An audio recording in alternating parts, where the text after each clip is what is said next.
Right, guys. So, a bunch of people asked me to kind of give my BJJ history or my journey, as some call it, and how I ended up where I'm at today. So this is the oldest picture of me in jiu-jitsu that I could find. This is about a year after I started training.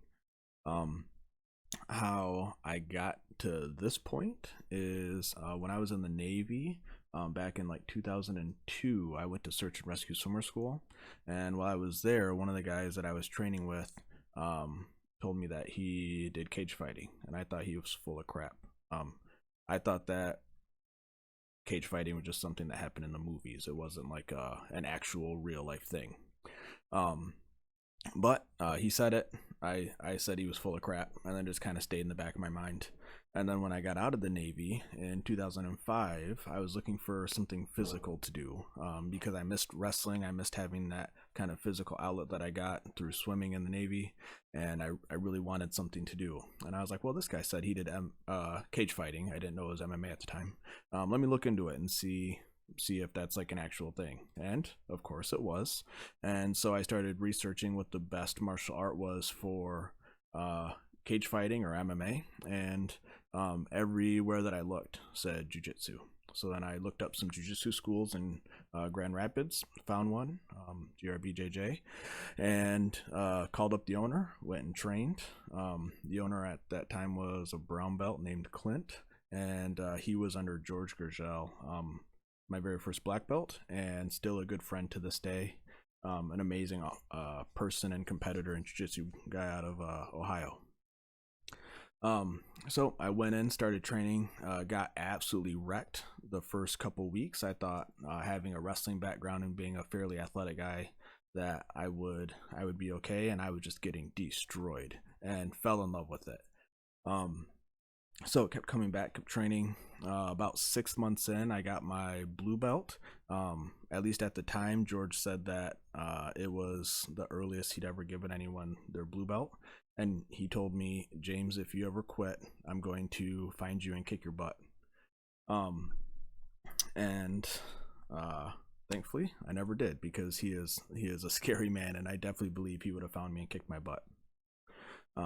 So I kept training, and the whole time I was training, my goal was to train for MMA. And I met two of my all-time best friends, Ryan and Rex at BJJ, and we would train together consistently, and not only in jiu-jitsu, but again, because back then my passion was MMA, I really wanted to be an MMA fighter. They helped me prepare, and after like a year and a half, I got my purple belt, and I started doing some MMA competitions. And as I was focusing on MMA, I had quite a few fights. I don't remember my exact record. My amateur record was something like 27-5 or 27-6 or something like that, and my professional record was 2-3. So I was a pretty good amateur fighter, just a so-so professional fighter. I definitely wasn't UFC material or anything like that, but I was fairly competitive. I had quite a few MMA titles throughout Michigan. I had one in Kalamazoo, one in Lansing, a couple in Grand Rapids, a couple in Detroit, and one in up north. I can't remember where, if it was Traverse City or Cadillac, but after my first couple of fights, pretty much every fight I had was a title belt, either defending it or trying to get one. And loved MMA. That was my passion, and I still did a little bit of jiu-jitsu, but I focused on it. And of course, with the wins also come some of the losses. This is me after getting my butt kicked in Detroit. So you win some, you lose some, but throughout it all, try to keep a smile on my face. And that's actually how I met Amir, is through MMA. So I did not know Amir at all, and I ended up fighting one of his guys. And so Amir was his coach, and then of course Clint was my coach. And afterwards, as always, I try to be like really respectful and thankful and appreciative for them coming to fight. And Amir was kind of the same way. So we started talking, our coaches started talking, and pretty soon, we had a deal where I would drive down to Kalamazoo and learn mixed martial arts, because we were pretty much just a jiu-jitsu school up in Grand Rapids. So I would drive down and learn MMA from Amir, and then I would come up to Grand Rapids and teach it, and then I would learn jiu-jitsu up in Grand Rapids and drive down and teach that to the Lightning Kicks people, because they had a pretty beginner jiu-jitsu class. So I would just kind of drive back and forth like a weird exchange student, exchange teacher kind of thing. But while doing all of that, I continued to compete quite a bit. I love competition. It's by far one of my favorite things. I love kind of pushing myself and challenging myself and seeing what I can do. And I do both gi and no gi, though by far gi is especially now my favorite. But in addition to that, I also teach quite a bit. So outside of wrestling season, I teach as much jiu-jitsu as I can, open mats on the weekends, and then as often as I can make it during the week. And I just absolutely love it. And in the beginning, when I first started teaching at Lightning Kicks, we had like 3 students on a good day, and that would count me, so really me and then 2 students. And now we've grown into a pretty successful program with a lot of people who are growing regularly. And then I also coach high school wrestling. And when I coach high school wrestling, I can be similar to when I coach either MMA or jiu-jitsu. I can be very, very intense and focused, and I rarely get super fired up, but when I'm coaching, that definitely tends to happen a time or two. But then in addition to that, it's not about winning and losing to me, but it's about how you perform and whether you grew and learned or not. And I definitely value and appreciate growth over victory. So I've been down here teaching for about 10 years, and maybe 5 years ago, 4 or 5 years ago, I really got to start knowing Tom Lin, who is another phenomenal black belt, an old friend of Amir's, and teaches jiu-jitsu out in Monument, Colorado. And Tom has been one of my great friends. He's someone I seek advice from consistently. Him and Amir are definitely super duper close to me. And about 3 years ago, I went out to Colorado to help be there and support Tom, or Master Lin, as he opened up his school. And they've got a ton of super amazing people out there, lots of great friends that I've gotten to know. And that's actually where I received my black belt, is on our first trip out there. And that's, of course, as any jiu-jitsu person who's received their black belt will tell you, that's one of the best moments of my life. That was a super special moment. And I still head out there a couple times a year to teach and hang out with a lot of my friends there. And I try to get in a good training camp there before Worlds each year.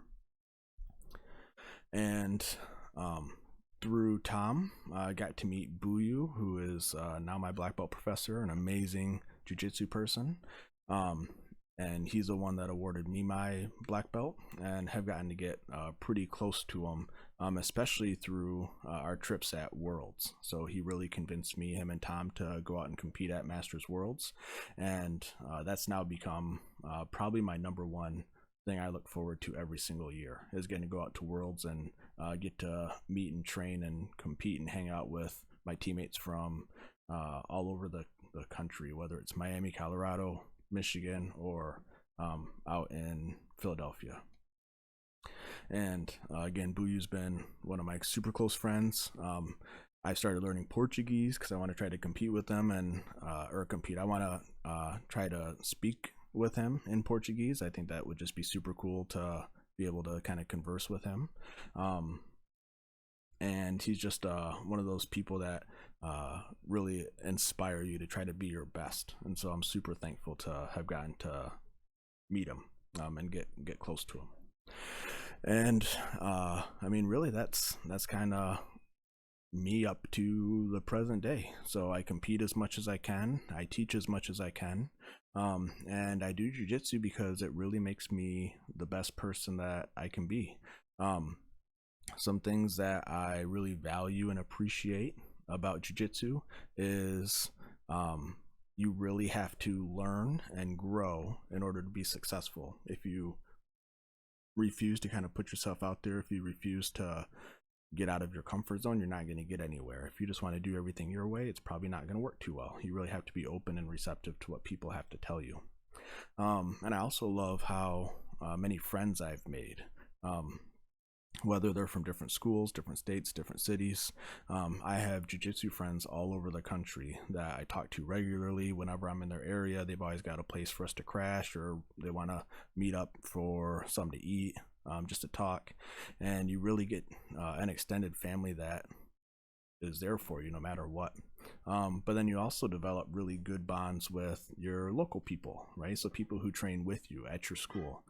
And you see the best of each other, and you oftentimes see the worst of each other, just like a real family does. And you're always there to support and push each other to grow and really be your best. It's given me lots of opportunities to have some success and to see success in others and help them achieve things that they maybe initially didn't think was possible.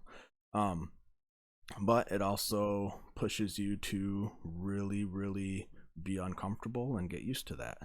So whenever I compete, I am really anxious and nervous. And that's one of the reasons why I love to compete, is because it forces me to be uncomfortable. It forces me to step outside of that comfort zone. And every single time, I've always learned a ton and just grown leaps and bounds from that experience. And then you just kind of have fun and enjoy the process, right? So even when competing, even when everything's hard and miserable and you've got people trying to kill you and they're sweating in your eye and all this other gross, disgusting stuff, you just have to enjoy it. Like, this is fun. This is one of the greatest things I've ever done. And it's had a huge impact and a huge influence on me, right? So you just got to enjoy. You got to go out there and do your best and have fun and just kind of get what you can out of everything.